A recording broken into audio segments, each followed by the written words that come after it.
بسم الله الرحمن الرحیم. السلام علیکم زما خوږو دوستانو مینوالو، څنګه یې؟ خیر خیرت دی. امید لرم چې تاسو به ښه ټیک ټاک وئ.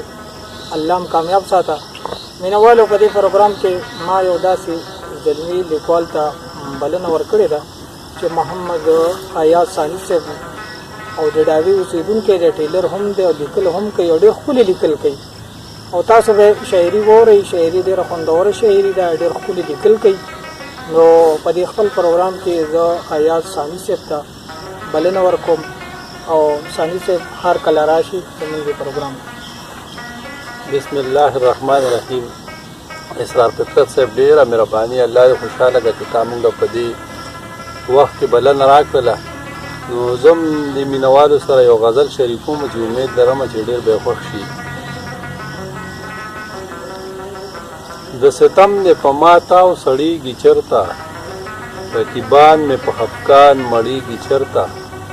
ستا فکرونه او زه څنګ په څنګ روان یو، ستا فکرونه او زه څنګ په څنګ روان یو. منزلونه د هجران ختمیږي چرته، بې وصاله د یار سترګو ته لیواله، بې وصاله د یار سترګو ته لیواله. ژوند زما په دغه شان تېرېږي چرته. مخکې شعر دی چې ناڅاپي دا ستا غمونه په معذور کړي، ناڅاپي دا ستا غمونه په معذور کړي. د زړه غم مې په بیان کمیږي چرته. مخکې شعر دی چې هجران غوښې مې د تن نه را جدا کړي، هجران غوښې مې د تن نه را جدا کړي. هجران غوښې مې د تن نه را جدا کړي. صبروي مې دی له تا صبرېږي چرته.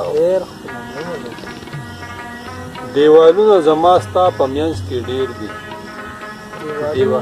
زما ستا په منځ کې ډېر دي. گزار کوم شي کې خطا نړېږي چرته. وسلام، ډېره مننه.